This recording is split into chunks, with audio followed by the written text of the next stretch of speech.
4 मोर्चों पर घिरे ट्रंप। मध्यावधि चुनाव की तैयारी में जुटा अमेरिका। जाएगी ट्रंप की कुर्सी। अपनी ही पार्टी के नेता हुए ट्रंप के खिलाफ अमेरिका में उठी आवाज, युद्ध का फैसला गलत। ये हैं ट्रंप के विरोधी नेता जेम्स तलारिको, जो लिखते हैं अब और हमें युद्ध नहीं चाहिए। जबकि जेमसन क्रॉकेट ने पूछा, राष्ट्रपति ट्रंप ने जो युद्ध कानून तोड़कर शुरू किया उसमें कितनी जानें जाएंगी। टेक्सास, जो अमेरिका के पूर्व सैनिकों का गढ़ है, वहां के ज्यादातर लोग ट्रंप की युद्ध नीति के खिलाफ हैं। वहां की जनता महंगाई से त्रस्त होने लगी है। भारतीय रुपए के हिसाब से दूध 98 रुपए लीटर, टमाटर 380 से 400 रुपए किलो, अनाज 200 से 400 रुपए किलो पहुंच गया है।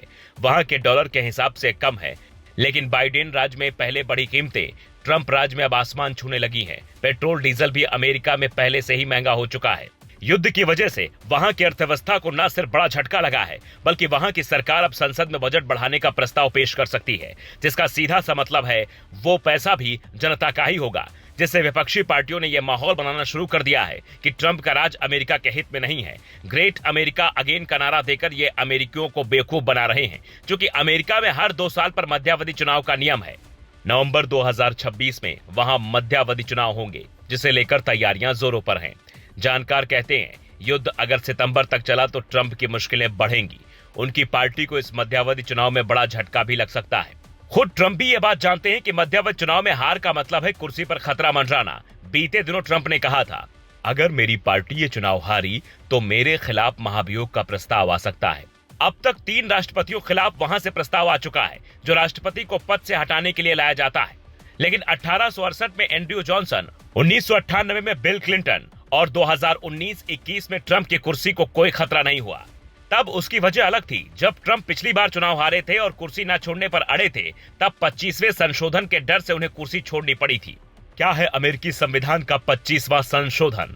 साल 1963 में वहां के राष्ट्रपति जॉन एफ कैनेडी को मार दिया गया और उपराष्ट्रपति घायल हो गए, तो वहां संवैधानिक संकट पैदा हो गया था।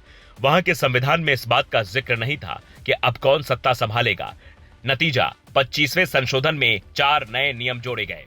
पहला, अगर किसी राष्ट्रपति को उनके पद से हटाना पड़ता है, उनकी मौत हो जाती है या फिर वे किसी कारणवश इस्तीफा दे देते हैं, तो उपराष्ट्रपति पद संभालेंगे।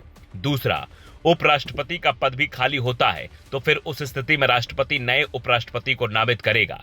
तीसरा, राष्ट्रपति अपनी अक्षमता या अयोग्यता की घोषणा करने में सक्षम है तो उपराष्ट्रपति कार्यवाहक राष्ट्रपति के रूप में कार्यभार संभालेगा।